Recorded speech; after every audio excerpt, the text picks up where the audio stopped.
عزیز ناظرین اور سامعین، پادری لوتھر فیاض سیموئل آپ کی خدمت میں سلام عرض کرتا ہے اور آپ کے ساتھ مل کر خداوند کے پاک کلام کو کھولنا چاہتا ہے۔ چنانچہ آئیں ہم خداوند کے پاک کلام کو آج کی تلاوت کے لیے کھولیں۔ رسولوں کے اعمال اور اس کا پہلا باب اور اس کی 7ویں آیت سے لے کر 14ویں آیت تک۔ رسولوں کے اعمال اس کا پہلا باب 7ویں آیت سے لے کر 14ویں آیت تک، یہاں پر یوں لکھا ہے: اس نے ان سے کہا، ان وقتوں اور میعادوں کا جاننا جنہیں باپ نے اپنے ہی اختیار میں رکھا ہے تمہارا کام نہیں، لیکن جب روح القدس تم پر نازل ہوگا تو تم قوت پاؤ گے، اور یروشلم اور تمام یہودیہ اور سامریہ میں بلکہ زمین کی انتہا تک میرے گواہ ہوگے۔ یہ کہہ کر وہ ان کے دیکھتے دیکھتے اوپر اٹھا لیا گیا، اور بدلی نے اسے ان کی نظروں سے چھپا لیا۔ اور اس کے جاتے وقت جب وہ آسمان کی طرف غور سے دیکھ رہے تھے تو دیکھو، 2 مرد سفید پوشاک پہنے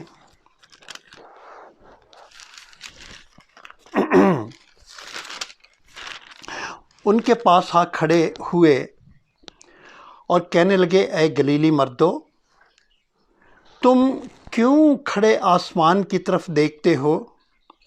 یہی یسوع جو تمہارے پاس سے آسمان پر اٹھایا گیا ہے، اسی طرح پھر آئے گا جس طرح تم نے اسے آسمان پر جاتے دیکھا ہے۔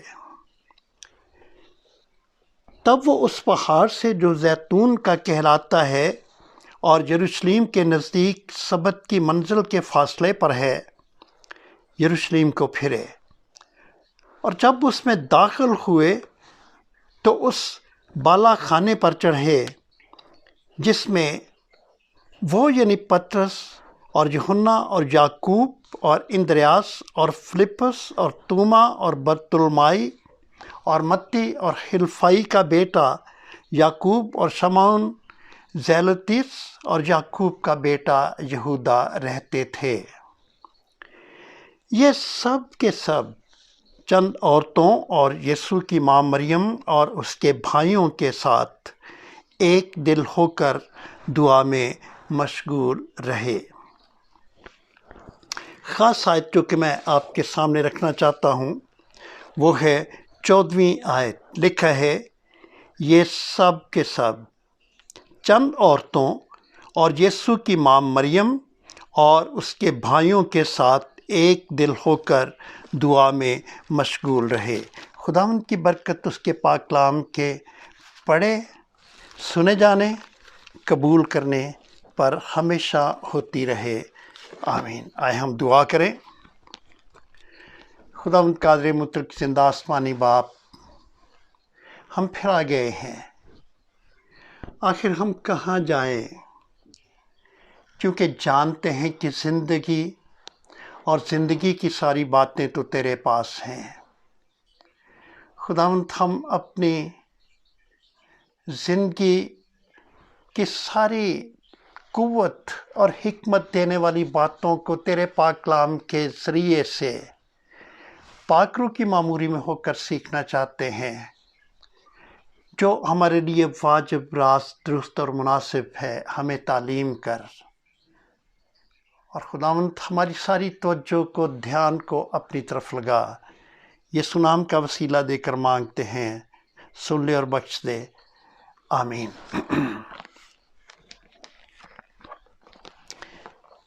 جیسا کہ ہم سب جانتے ہیں کہ ہم نے حال ہی میں عید قیامت المسیح کو سیلیبریٹ کیا ہے، اور یہ سب کچھ الہی منصوبہ نجات سے تعلق رکھتا ہے۔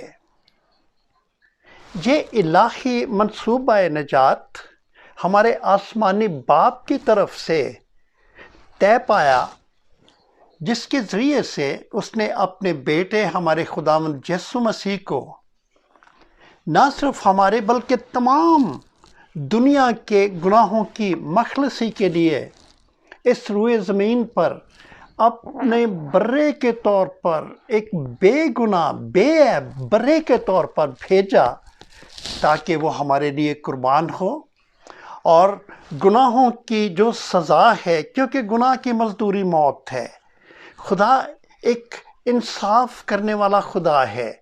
اب گناہوں کا انصاف یہ ہے کہ جو مزدوری ہے اور گناہوں کی جو سزا ہے اسے برداشت کیا جائے، اور ہمارے لیے وہ اس کے بیٹے نے برداشت کی، جسے کہ خدا پاک نے اس دنیا میں بھیجا۔ خداوند یسوع مسیح دفن کیا گیا، لیکن قبر اسے روک نہ سکی۔ وہ تیسرے دن مردوں میں سے جی اٹھا، اور 40 دن تک مختلف جگہوں پر مختلف وقتوں میں مختلف لوگوں پر ظاہر ہوتا رہا اور خدا کی باتیں بیان کرتا رہا، اور 40ویں دن وہ صعود کر گیا، آسمان پر اٹھا لیا گیا۔ اور ہم نے ابھی یہ حوالہ پڑھا ہے کہ یہ کوئی افسانوی بات نہیں ہے، یہ بائبلی تاریخ کا واقعہ ہے، اس بائبل کا جو کہ معتبر ہے، قابل اعتبار ہے، اور اس میں درج ہے کہ وہ اپنے زندہ ہونے کے بعد 40 دن کے بعد آسمان پر صعود کر گیا۔ لیکن جب وہ صعود کرنے کو تھا تو اس سے پہلے یروشلم کے اندر اس نے اپنے شاگردوں کو ایک پیغام دیا، ایک حکم دیا، معاف کیجیے گا بلکہ حکم دیا، اور انہیں ایک وعدہ بھی دیا، اور انہیں کہا کہ تم یروشلم کے اندر رہو، یروشلم کے باہر نہ جانا۔ اگر آپ پڑھنا چاہیں تو پہلا باب اور اس کی 13ویں آیت میں آپ پڑھ سکتے ہیں، معاف کیجیے گا 4تھی آیت میں پڑھتے ہیں کہ یروشلم سے باہر نہ جانا، بلکہ باپ کے وعدے کے پورا ہونے کے منتظر رہو، جس کے بارے میں تم مجھ سے سن چکے ہو۔ چنانچہ یہ جو شاگرد تھے انہوں نے خداوند کی بات کو مانا، اور وہ وعدے کے پورے ہونے کا انتظار کرتے رہے، 10 دن تک انتظار کرتے رہے، اور 10 دن کے بعد پھر یہ وعدہ پورا ہوا۔ ان شاگردوں نے کہاں پر انتظار کیا، یہ وعدہ کیسے پورا ہوا؟ آئیں ہم ان باتوں کے بارے میں پڑھیں، دیکھیں، ان پر غور کریں، اور دیکھیں کہ اس سارے بیان سے ان کے لیے جو شاگرد تھے ان کے لیے اس وقت کیا کچھ ہوا، اور انہوں نے کیا کچھ کیا، کہاں پر وہ اکٹھے ہوئے، اور ہم کیا سیکھ سکتے ہیں۔ یہ شاگرد، جیسا کہ انہیں کہا گیا تھا کہ یروشلم سے باہر نہ جائیں، یروشلم کے اندر رہیں، اور وعدے کے پورا ہونے کا انتظار کرتے رہیں، تو ابھی ہم خداوند کے پاک کلام میں سے پڑھ چکے ہیں کہ یہ ایک بالا خانے میں اکٹھے ہوئے، یہ ایک بالا خانے میں چڑھے، بالا خانے میں اکٹھے ہوئے۔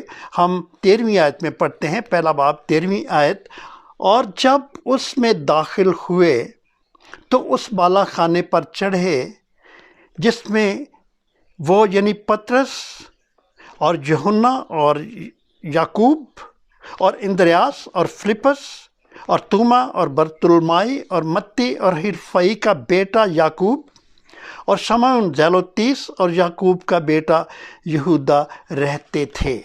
چنانچہ یہ اس جگہ پر اکٹھے ہوئے۔ ہم دیکھیں گے کہ ہم اس سے کیا سیکھ سکتے ہیں، اور یہ ہماری سندھی آیت ہے۔ بالا خانے پر کیا ہوا؟ ہم اس بالا خانے میں جو کچھ ہوا ہم اس کے بارے میں سیکھیں گے، بلکہ ہم یہ کہہ سکتے ہیں کہ یہ بالا خانہ ہمیں کیا تحریک دیتا ہے، ان شاگردوں نے کیا کیا، بالا خانے کے اندر کیا کچھ ہوا، اور ہم جو کہ آج کے شاگرد ہیں، آج کی کلیسیا ہے، ہم کیا کر سکتے ہیں۔ پہلی بات جو کہ بالا خانے میں ہوئی وہ کیا تھی؟ وہ یہ تھی کہ بالا خانے میں یہ شاگرد اکٹھے ہوئے۔ کون سے شاگرد؟ کون کون تھے؟ یہودا تو مر چکا تھا، اس نے اپنے آپ کو پھانسی دیا کیونکہ وہ اپنے ضمیر کی آواز کو زیادہ دیر تک برداشت نہیں کر سکا، وہ تو مر گیا تھا، اس نے اپنے آپ کو پھانسی دی اور وہ مر گیا۔ اب 11 شاگرد تھے، چنانچہ 11 شاگردوں کے بارے میں لوکا تحریر کر رہا ہے، ابھی ہم نے پڑھا ہے، اور ان 11 شاگردوں میں مقدسہ مریم بھی موجود تھے، اور مقدسہ مریم کے دوسرے بیٹے یا خداوند یسوع مسیح کے بھائی بھی موجود تھے۔ چنانچہ 15ویں آیت میں کیا ہم پڑھتے ہیں؟ 15ویں آیت میں لکھا ہے، اور انہی دنوں پطرس بھائیوں میں جو تخمیناً 120 شخصوں کی جماعت تھی کھڑا ہو کر کہنے لگا۔ تو 120 لوگ بھی تھے۔ چنانچہ یہ جو بالا خانے کے اندر رفاقت تھی، یہ جو میٹنگ تھی، اس میں 120 لوگ موجود تھے۔ تو سبق جو کہ ہم اس بالا خانے کی میٹنگ سے سیکھ سکتے ہیں وہ یہ ہے کہ یہ بڑا سادہ سا سبق ہے، بڑا واضح سا سبق ہے کہ تمام کلیسیا کی صرف ذمہ داری ہی نہیں ہے، بلکہ یہ ان کے لیے ایک موقع ہے کہ وہ باہمی رفاقت میں یا اجتماعی دعائیہ عبادت میں، پریئر میٹنگ میں حاضر ہوا کریں۔ ہم اکثر کلیسیوں کے اندر دیکھتے ہیں کہ جب پریئر میٹنگز کے بارے میں کہا جاتا ہے تو حاضری انگلیوں پر گنی جا سکتی ہے، بہت کم ہوتی ہے۔ ہاں، اگر اس بات کو شروع کیا جائے تو تھوڑی دیر تک تو کافی لوگ ہوتے ہیں، لیکن آہستہ آہستہ کم ہو جاتی ہے۔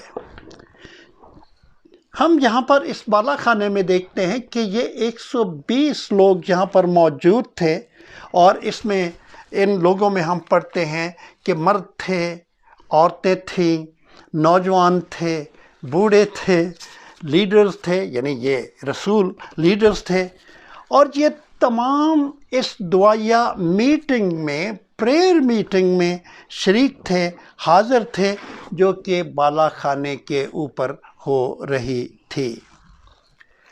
یہ سارے تو خداوند یسوع مسیح پر ایمان لا چکے تھے، لیکن وہ لوگ بھی حاضر تھے جو کہ ابھی تک ایمان نہیں لائے تھے، جنہیں ہم بہت کی جگہ ایمان لائے تھے حال ہی میں، جنہیں ہم نیو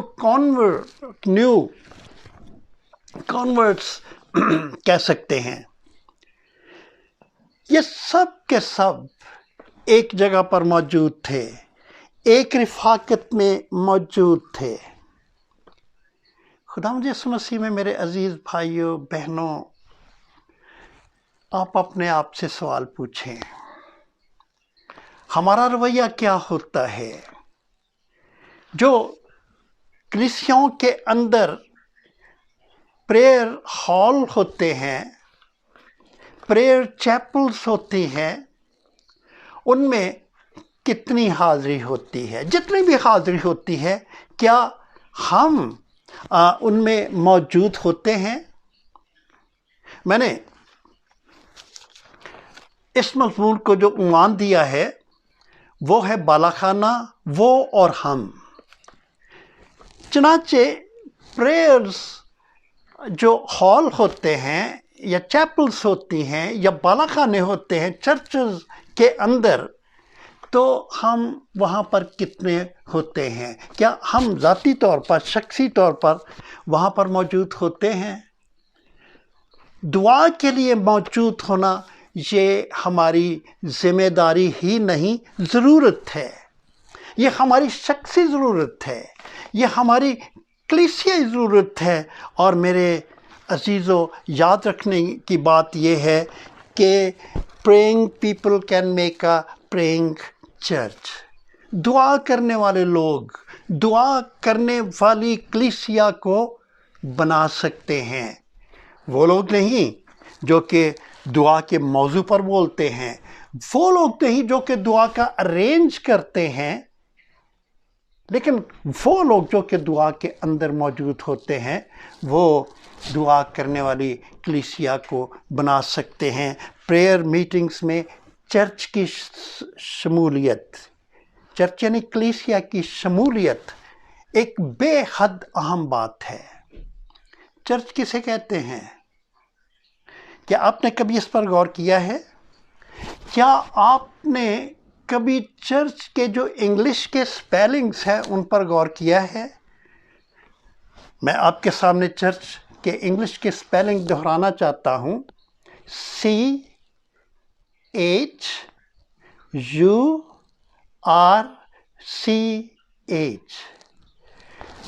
اب ان سپیلنگز میں جو درمیان والے لفظ ہیں ان پر غور کریں. وہ کیا ہیں؟ CHURCH. تو چرچ کے سپیلنگز میں ہی آپ کی موجودگی ہے، میری موجودگی ہے. چرچ بلڈنگ تو ہے، لیکن چرچ کلیسیا ہے. آپ کلیسیا ہیں، میں کلیسیا ہوں، ہر ایک کلیسیا ہے. چرچ کا مطلب کلیسیا ہے. اور پریئر میٹنگز میں کلیسیا کا ہونا ضروری ہے، اور کلیسیا کے اندر آپ کا ہونا ضروری ہے، میرا ہونا ضروری ہے، کیونکہ ہم چرچ ہیں، ہم کلیسیا ہیں. میں نے آپ کے سامنے چرچ کے سپیلنگ رکھے ہیں، اور میں نے یہ بھی کہا ہے کہ praying people can make a praying church. پہلی بات ہم نے سیکھی کہ اس بالا خانے پر تمام لوگ موجود تھے، اور ہمارا مضمون بھی یہی ہے کہ بالا خانہ وہ اور ہم. اور ہمارے لیے ضروری ہے کہ چرچ ہوتے ہوئے، کلیسیا ہوتے ہوئے، ہم پریئر بالا خانے، پریئر چیپلز یا دعائیا بالا خانے جو ہیں ان میں موجود ہوں. دوسری بات کہ یہ جو لوگ وہاں پر تھے بالا خانے کے اندر، جن کا میں نے نام لیا ہے، شاگرد تھے، مریم تھی، یسوع کے بھائی تھے، 120 لوگوں کی جماعت تھی. کیا کر رہے تھے وہاں پر؟ یہ دعا میں مشغول تھے. اس دعائیا میٹنگ کی جو کہ اس بالا خانے پر ہو رہی تھی اور بالا خانے پر جاری تھی، دوسری خوبی یہ ہے کہ نہ صرف سارے لوگ موجود تھے بلکہ متواتر دعا میں مشغول تھے. لگاتار کانسٹنٹلی وہ دعا کر رہے تھے. اور یہ لفظ قابل غور ہے، مشغول تھے. یہاں پر لکھے مشغول تھے.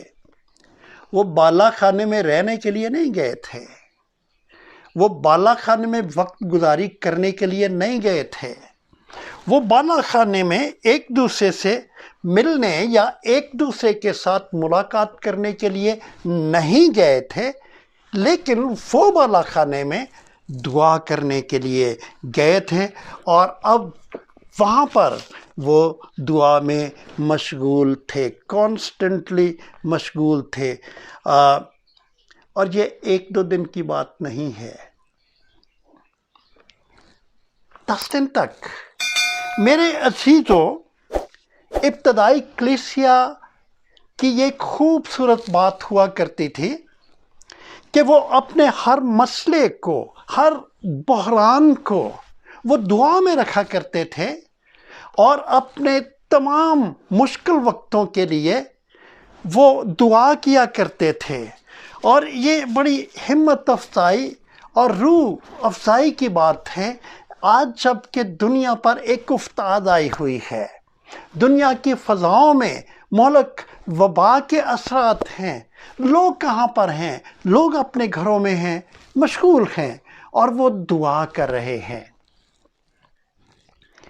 دعا کی ضرورت کو ابتدائی رسولی کلیسیا نے محسوس کیا اور وہ اپنے تمام مسائل کو دعا میں رکھا کرتے تھے۔ آپ کو یاد ہو، میں آپ کو یاد دلانا چاہتا ہوں، اعمال کی کتاب کے 12ویں باب میں ایک واقعہ ہے، یہ پطرس کے بارے میں ہے کہ وہ قید خانے میں تھا اور جو کلیسیا تھی وہ اس کے لیے دعا کر رہی تھی، ایک دل ہو کر دعا کر رہی تھی، اور وہ تو قید خانے میں تھا لیکن کلیسیا اس کے لیے دعا کر رہی تھی۔ میرے عزیزو، ہمارا کیا حال ہے؟ ہمارا مضمون کہتا ہے بالا خانہ وہ اور ہم۔ ہمارا کیا حال؟ وہ تو دعا کر رہے تھے، بالا خانے نے اپنے دروازوں کو کھولا ہوا تھا، یہ لوگ اندر تھے، دعا کر رہے تھے، لیکن ہم کیا سیکھتے ہیں؟ میرا اور آپ کا کیا عالم ہے؟ ہم اس پاک کلام کے حصے سے کیا سیکھتے ہیں؟ کیا ہم خود دعا میں مشغول رہتے ہیں؟ کیا ہماری مشغولیت نے دوسروں کو دعا کے لیے متحرک کیا ہے؟ یہ ضروری بات ہے، متحرک کیا ہے۔ میں نے ایک بڑی خوبصورت مثال پڑھی تھی کہ افریقہ میں ایک گاؤں تھا جنہوں نے ایک پہاڑی پر پریئر چیپل بنا رکھی تھی،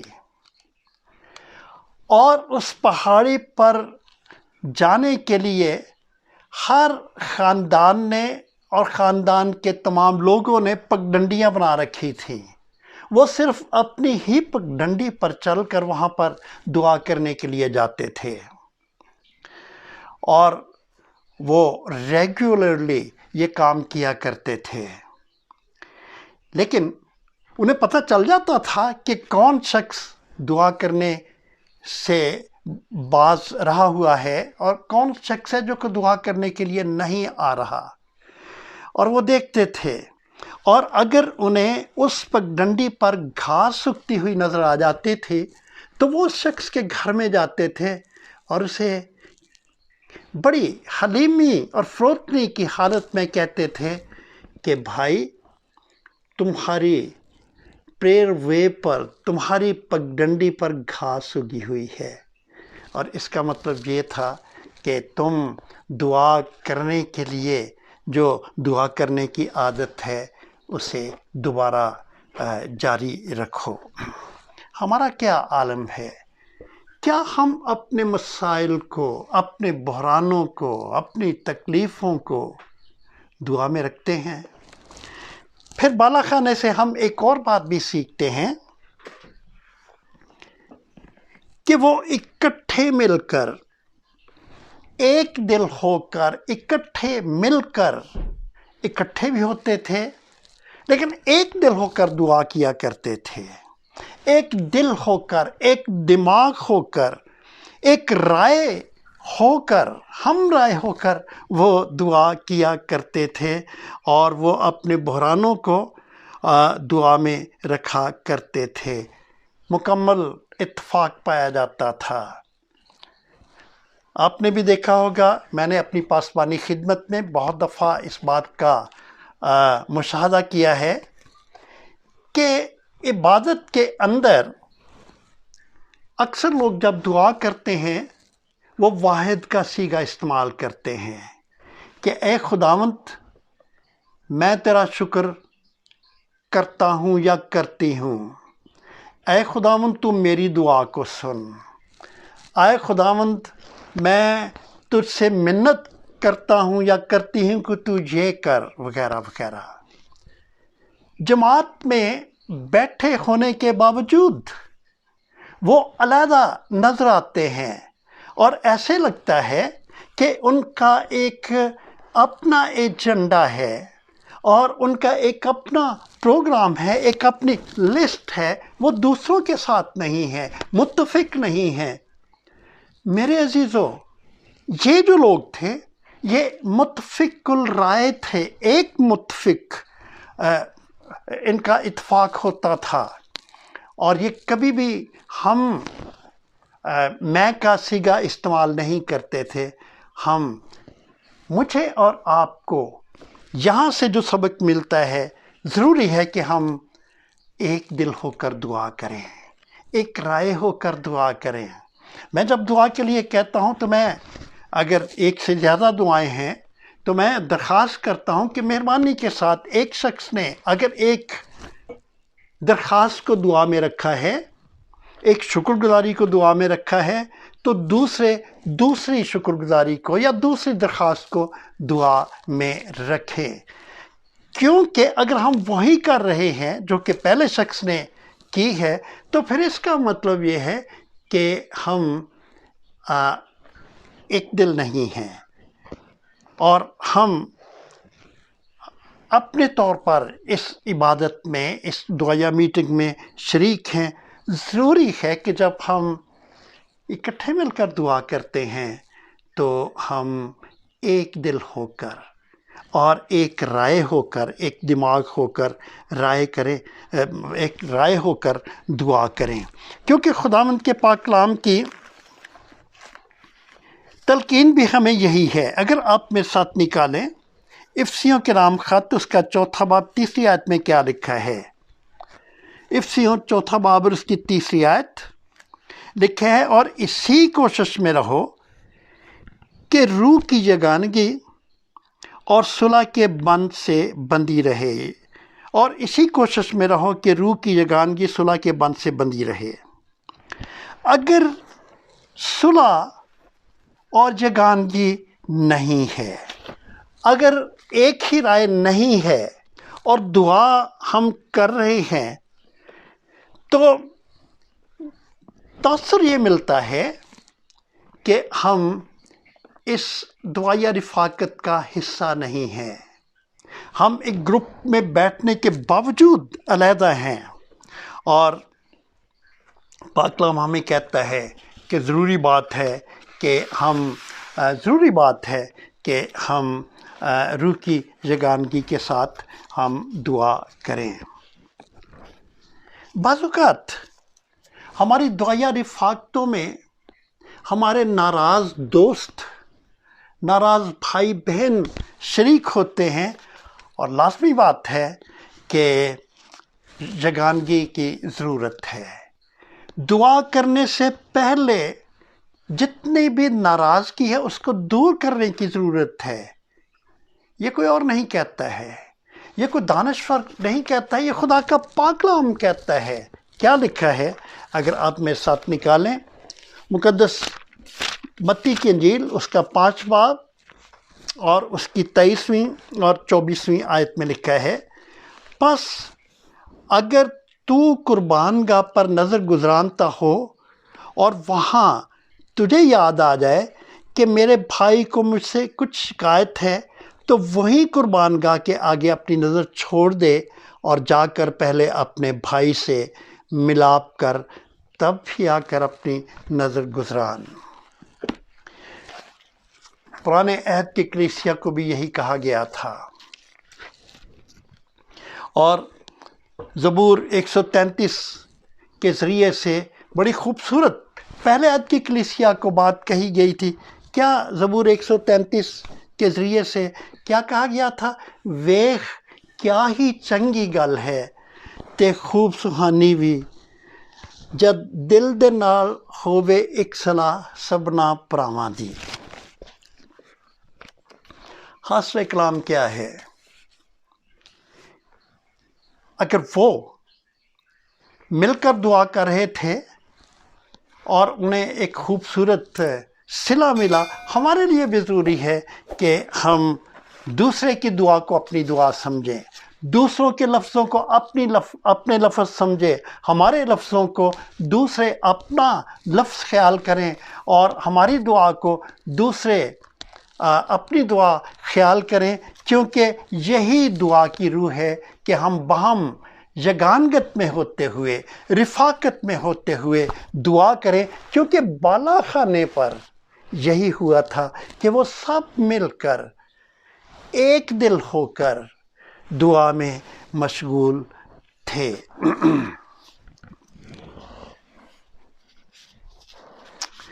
پھر ایک اور بات بھی ہم سیکھتے ہیں کہ دعا کرنے کے لیے وہ ایک دوسرے کے ساتھ شریک ہوئے۔ لفظ دعا ہے،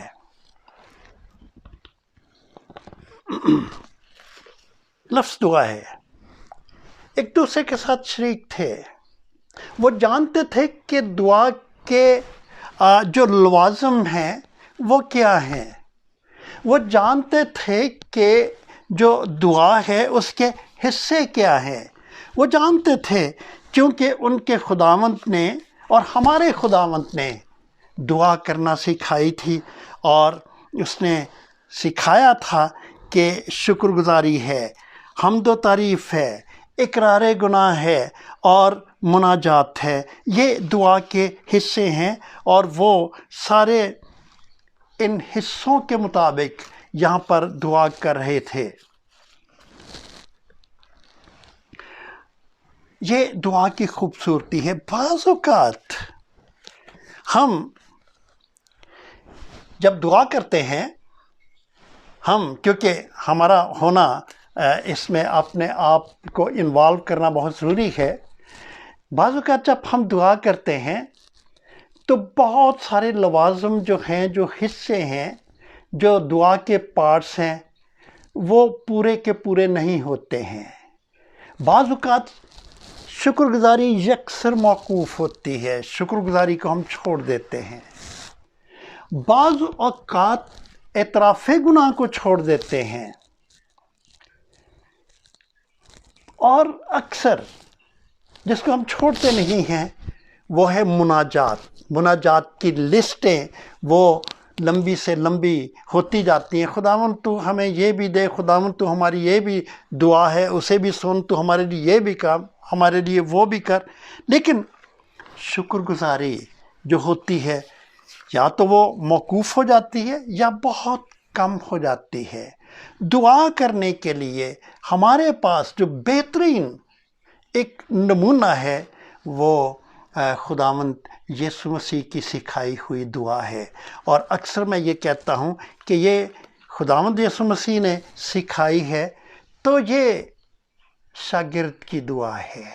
اگر ایک شاگرد کو دعا کے رموز کا پتہ نہیں ہے، ایک شاگرد کو دعا کے حصوں کا پتہ نہیں ہے، تو پھر اس کی دعا جو ہے وہ بڑی نامکمل دعا ہے، اور خداوند کے حضور میں نامکمل دعائیں قبول ہونے میں اول تو قبول نہیں ہوتی، لیکن اگر قبول ہوتی بھی ہیں تو دیر لگاتی ہیں۔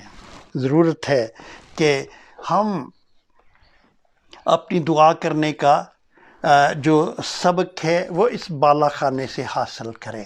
بالا خانے میں کیا ہوا، ہم نے سیکھا ہے کہ بالا خانے میں پہلی بات کہ سارے اکٹھے ہو گئے تھے، انہوں نے اکٹھے ہو کر ایک رفاقت فارم کی۔ دوسری بات ہم نے سیکھی ہے دعا میں مشغول رہے۔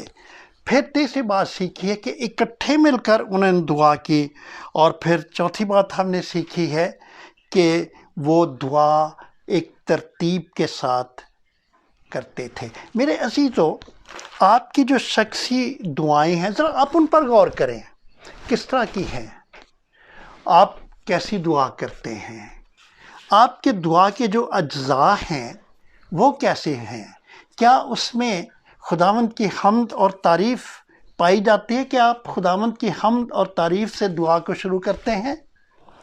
کیا پھر شکر گزاری پائی جاتی ہے؟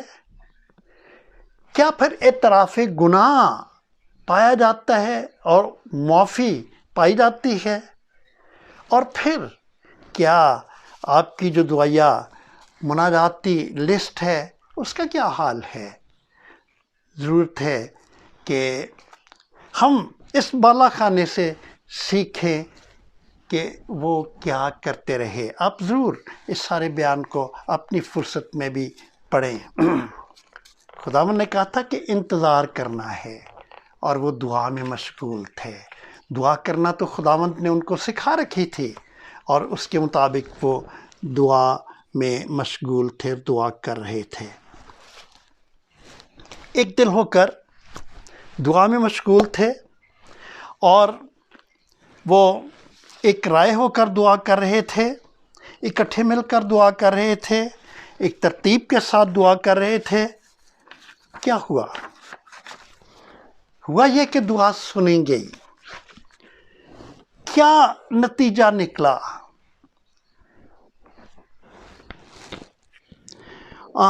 پہلا نتیجہ کہ خدا نے انہیں ایک سچی فیلوشپ یا رفاقت مہیا کی۔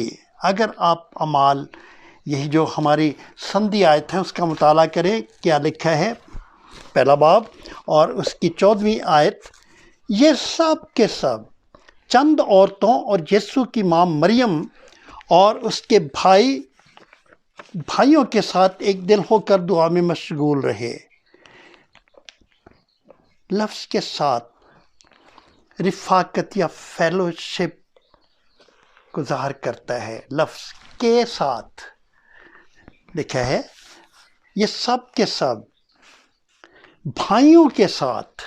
یہ جو کے ساتھ ہے، یہ باہمی رفاقت کو ظاہر کرتا ہے۔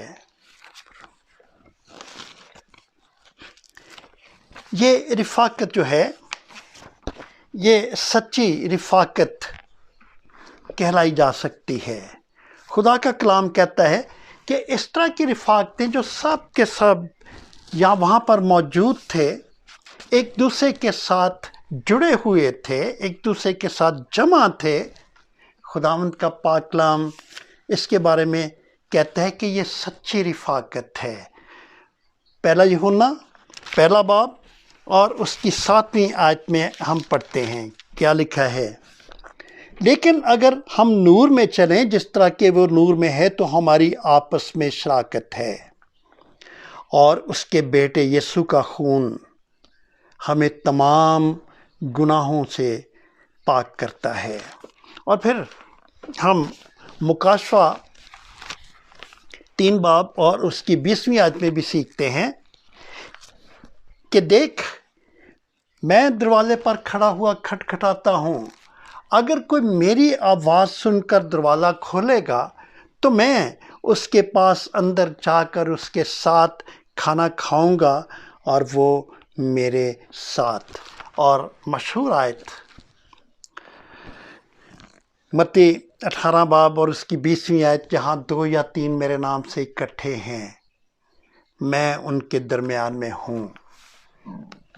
نہ صرف یہ ہماری آپس کی رفاقت ہوتی ہے، ایمانداروں والی رفاقت ہوتی ہے اور سچی رفاقت ہوتی ہے، لیکن خداوند یسوع مسیح کی موجودگی، جو کہ اس کے وعدے کے مطابق ہے کہ میں ان میں ہوں، خداوند یسوع مسیح کی موجودگی اس رفاقت کو اور سچی رفاقت کر دیتی ہے۔ میرے عزیزو، ہم اپنی دعاؤں کا جائزہ لیں کہ ہماری دعائیں کیسی ہوتی ہیں۔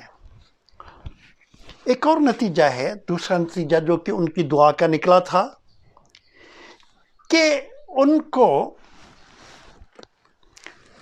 دعا کے نتیجے میں کلیسیائی انتظام کے لیے پاک روح کی رہنمائی جو ہے وہ حاصل ہوئی اور ملی۔ اب تھوڑا سا یاد کریں، 12 شاگرد تھے، اور یہودا تو اب نہیں رہا تھا۔ اب ضرورت تھی کہ یہودا کی جگہ کو پر کیا جاتا۔ ہم پڑھ سکتے ہیں، آپ اپنی فرصت میں پڑھیں، میں نہیں پڑھوں گا، اعمال کی کتاب کے پہلے باب میں ہی ہے۔ تو کیا ہوا کہ پاک روح نے ان کی رہنمائی کی، کرا ڈالا گیا تاکہ اس جگہ کو پورا کیا جائے۔ تو تو کورا ایک اور شخص کے نام جس کا نام متیہ تھا نکلا اور اس نے یہودا کی جگہ کو پر کیا۔ اور رہنمائی کے بارے میں ہم پڑھ رہے ہیں۔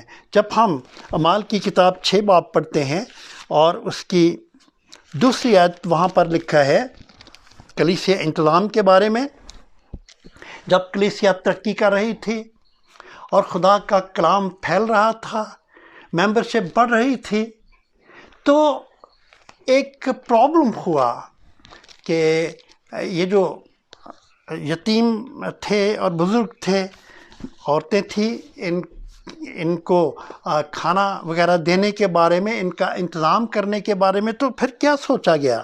پاک روح نے کیسے رہنمائی کی؟ لکھا ہے ان 12 نے شاگردوں کی جماعت کو اپنے پاس بلا کر کہا مناسب نہیں کہ ہم خدا کے کلام کو چھوڑ کر کھانے پینے کا انتظام کریں، اور انہوں نے پاک روح کی رہنمائی کے ذریعے سے کیا کیا کہ انہوں نے ایک جماعت کو چنا، انتظام کرنے والے لوگوں کو چنا، تاکہ خدا کا جو پاک کلام ہے وہ بہتر طور سے ادا کیا جائے، اور انتظام میں دوسروں کی جو موجودگی تھی اسے پاک روح کی رہنمائی نے پورا کیا۔ یہ تیسری بات ہے جو کہ ہم سیکھتے ہیں کہ جب کلیسیا دعا کرنے والی کلیسیا دعا کرتی ہے، جس طرح کہ بالا خانے پر ہوئی تھی، تو پاک روح رہنمائی کرتا ہے، اور ابتدائی رسولی کلیسیا کی پاک روح نے رہنمائی کی۔ ہم ایک اور نتیجہ بھی دیکھتے ہیں جو کہ ان لوگوں کو حاصل ہوا، اور وہ تھا تیسرا نتیجہ کہ شیطان یا ابلیس کی خصوصی سرگرمی کے بارے میں ہم سیکھتے ہیں۔ جب کلیسیا دعا کرتی ہے، اور ہم سیکھ رہے ہیں کہ اس بالا خانے سے ہم دعا کرنے کی عادت کو حاصل کر سکتے ہیں یا کر چکے ہیں، تو پھر ایک جنگ ہے جو کہ ابلیس کی سرگرمی کے ساتھ جاری ہے۔ ہر دعا کرنے والا شخص یسوع کا ایک سلاح بردار، ہتھیار اٹھانے والا سپاہی ہے، اور ایماندار ہتھیاروں سے لڑائی نہیں لڑتے۔ ان کے پاس جو ہتھیار ہے وہ ان کے گھٹنے ہیں، گھٹنوں پر جھک کر وہ ابلیس کا مقابلہ کرتے ہیں جب ابلیس کلیسیا پر حملہ کرتا ہے۔ ابلیس ہر کلیسیا پر حملہ نہیں کرتا ہے۔ کچھ کلیسیاں ہوتی ہیں جو کہ دنیاوی انتظام والی کلیسیا ہوتی ہیں، ہر بات ان کی وہیں سے شروع ہوتی ہے، وہیں پر ختم ہوتی ہے، دعا والی بات نہیں ہے، روحانی باتوں میں ترقی کرنے والے پروگرام نہیں ہیں، دنیاوی پروگرام ہیں۔ تو خداوند کا پاک کلام کہتا ہے کہ جب ابلیس اس طرح کی اسٹریٹجی کے ساتھ کلیسیوں پر حملہ کرتا تو کیا ہے؟ پاک کلام کیا یاد دلاتا ہے ہمیں؟ پہلا یوحنا 4 باب اور اس کی 4 آیت میں لکھا ہے، پہلا یوحنا 4 باب اور 4 آیت، اے بچوں، تم خدا سے ہو اور ان پر غالب آ گئے ہو، کیونکہ جو تم میں ہے وہ اس سے بڑا ہے جو دنیا میں ہے، یعنی ابلیس۔ میرے عزیزو، ابلیس ایک شکست خوردہ حقیقت ہے، اور جب کلیسیا کو یہ پتہ چل جاتا ہے کہ دعا کرنے کے ذریعے سے ابلیس بھاگ جاتا ہے، دور چلا جاتا ہے، حملہ آور ہو سکتا ہے اور ہوتا ہے، کیونکہ وہ تو حملہ دعا کرنے والی کلیسیا پر ہی کرتا ہے، لیکن بگاڑ کچھ نہیں سکتا ہے، تو پھر وہ دعا میں اور زیادہ مضبوط ہوتے ہیں اور ابلیس کو بھگاتے ہیں۔ جیسا کہ میں نے آپ کی خدمت میں عرض کیا کہ وہ ان کلیسیوں پر حملہ نہیں کرتا ہے جو کہ دعا کرنے والی، پاک کلام کو پڑھنے والی، آپس میں رفاقت رکھنے والی کلیسیاں ہوتی ہیں، ان پر وہ حملہ کرتا ہی نہیں ہے، اسے ضرورت نہیں ہے۔ حملہ وہ انہی پر کرتا ہے جو کہ روح میں اور رفاقت میں اور دعا میں اور پاک کلام کی صداقتوں کو سیکھنے اور سکھانے میں ترقی کر رہے ہوتے ہیں۔ حملہ تو اس کا انہی کلیسیوں پر ہوتا ہے۔ اور ہم پاک کلام کے ذریعے سے سیکھتے ہیں کہ خدا کا پاک روح دعا کے ذریعے سے کلیسیا کو مضبوط بناتا ہے، اور ابلیس کا مقابلہ کرو تو وہ بھاگ جائے گا۔ تو ابلیس کو بھگانے کے لیے ایمانداروں کو مضبوط کرتا ہے۔ اور چوتھی جو نتیجہ ہے، چوتھا نتیجہ اور آخری نتیجہ، کہ انجیل کی منادی کا پھیلاؤ ہوتا ہے۔ انجیل دور و نزدیک جاتی ہے، آسمان حرکت میں آتا ہے، اور دنیا جو بھی اس وقت وہ کر سکتے ہیں، زیادہ سے زیادہ کوشش ہوتی ہے کہ خدا کا پاک کلام جو ہے وہ دور و نزدیک پھیلے۔